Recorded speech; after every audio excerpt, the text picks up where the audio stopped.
Welcome to the Are You Awesome Today podcast. I am your host, Stephen Shaner, and you are invited to join us weekly as we talk with successful people who will share with us their personal and professional experiences that have taken them from great to awesome. Hi, everyone. Welcome to the Are You Awesome Today podcast. I am your host, Stephen Shaner, the Attitude Chiropractor. Joining us today is Patricia James. Patricia is a retired teacher who taught first grade in San Antonio, Texas for 27 of her over 30 years in education. Patricia, welcome to the podcast. Are you awesome today? I am very awesome today, and you are too, by the way. Well, thank you very much. I appreciate that.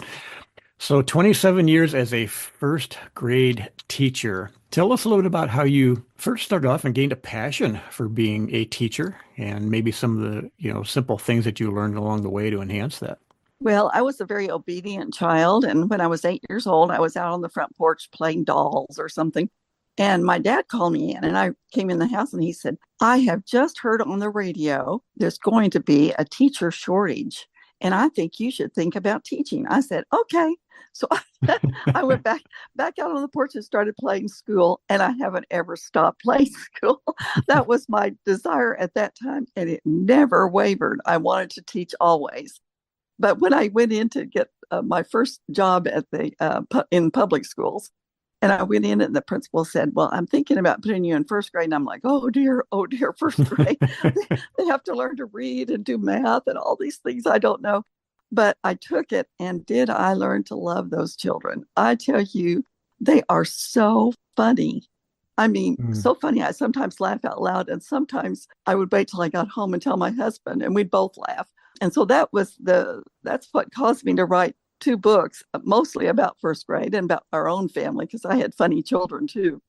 But I learned so quickly how funny first graders are and how very transparent they are. And they have no filters, which makes them extremely funny. The things they say and the things they write to you, because their writing to me is one of the most fun things you can do in first grade is read their writing. Yeah, I've been doing magic professionally for over 40 years, and I always have so much fun with the kids when I'm doing something. You never know how they're going to react to a magic trick or what they're going to say. And it's a lot of fun. It is. It really. So what are some of the most important lessons you've learned about being a teacher and how to get your message across? I think there's a proverb in the Bible that says, a wise teacher makes learning a joy. And I think that's really important, because almost everything you have to learn in first grade can be taught with fun, humor, a game, just silly things. And sometimes you do it in desperation. You think of an idea, okay, maybe we could try it this way. When during COVID, I was teaching my kindergarten grandson, and we made a contraction machine where you had tables, and we would beat on the table, make it sound like a machine as he went under. And he had to find the 2 words that made up the contraction. That was very much fun. We did it over and over. And I think that's part of it, is just make up games, teach with joy, and with also letting the children know how much you love them. I think their need for love is very important. Sure. I love that. Make learning a joy. Boy, I spent over 30 years in the IT industry, and I think about all the computer courses and things that I've taken. I wish some of them had been presented with joy. Those topics can get kind of dry. So, No. Well, I had a little girl that had a very sad life. I mean, her family was just a mess. And she was telling me, she wrote to me, and she said, my dad hits me, my mother yells at me. She just poured her little heart out. And then at the very end, she says, and all I know is I love you. That really gets you, whenever. That may have been the happiest time of her day to come to school and be away from that kind of a toxic home. Sure. And we never know when what we're doing, how we're doing it will have an effect on people long term. Right. So, and it really matters. It does. Yeah. I had a little boy that wrote me once, and he said, Mrs. James, you are my second favorite teacher. And I kindergarten and first grade. I'm not too high on his list there. but he's trying to be nice. Yeah. Yeah, they are special people. I love them. And in fact, I used to write on when I was filling out a form and it would say occupation. Instead of writing teacher, I wrote first grade teacher. That became my the thing I love so much. And one thing you do is, I think the most important thing, one of the most important things in life is to find out what God wants you to do, because every one of us is on a different pathway. And when you find that out, you have such joy in your own life. You find that out a lot of ways by the children respond to you. That's one thing. If they respond, if they learn, if they enjoy coming to school. And you find it out with your colleagues. Do your colleagues like you? Do they share? Do you share? Hmm. And that's one thing I see in education, that some schools don't share. They have really good ideas, but they don't want to share. It's sort of like people that won't give their fruitcake recipe out because it's in their family or something. I've always Sure. Billy. But I had a teacher who was extremely a friend, and she taught in a district where the teachers were pretty set in their ways. And she would come into lunch and say, "Oh, I did the best thing in my class today." And she would tell them about it, and they'd say, "It wouldn't work in my class." And this teacher left that district that was sort of negative, and she went to one where the teachers shared and she could share freely. And what a joy that is to have other teachers share with you too, where Nice. you can get ideas that you hadn't thought of before. And Sure. sharing this, I was sharing my story with Yeah. the University of Texas in San Antonio. I was sharing a lesson to the would-be teachers. They were just graduating teachers.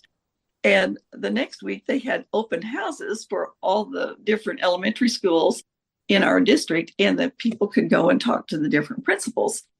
And my principal said, my line was so long because everybody wanted to get into a school where people shared. Oh, it's a great story. So I'm sure there were times over the 27 years where you perhaps were a little frustrated at being a teacher. Could you share a story where you overcame that and what you did? Well, fortunately, I married the right person, and a high school sweetheart. And he sensed that I was having a really bad day one day, because there's always a yelling parent in every class. You can just count on it. I think they have that in principal rules. You put a yelling parent in every class. Hmm. But they were just giving me a hard time, a hard time. And so that evening I came home, and he had a good teacher award that he had filled out and a teddy bear, and took me out for a chicken fried steak in Texas. That's a good thing to do. Yes. And anyway, that was just, sometimes your other people around you have to lift you up whenever you've really had it. And sometimes it's just things that you hear from the children that breaks your heart. Hmm. And you carry their burdens with you. Yeah, that yeah, we do. We do that. We carry the burdens for them and that can be a positive thing for them too. Right. Right. Yeah. Now you said you've written a couple of books. One is called I Love Monday Mornings. What prompted you to write that book and what's it about? I think it wasn't right at the beginning of my teaching career, because it took several years. And then all of a sudden I realized I really do love this. I really am in the right place. And when I knew that, and then I'd been telling all these stories to all my friends for so many years, pre-writing was even out of the question. Just sit down and write. Because I just wrote my stories. Then I started looking at what else I wanted to put on it. And I thought, the book of Proverbs has so much in it that I could probably find one for every story. So I did. So really, it looks like a little devotional almost. You can read the Mhm. story proverb. I had really good comments on that. A lot of people really loved it. And one teacher said, I don't know if they need teachers in heaven or not, but if so, I want to live next door to you. So it's just such a joy to have people who say, the most common thing was, I laughed and I cried Mm. at what the teacher said. And sometimes at the same time, because some of the stories are funny and yet have a downside. Sure. And Can you sh can you share a story? yes, I had a little boy that I loved him, but he came from a home where I think the mom was on the couch with a bottle most of the day. Mm. So toward the end of the year, well, he had asked me about drinking and wanted to know if men drank. I mean, that was his mom did, but he was trying to find out about what men do.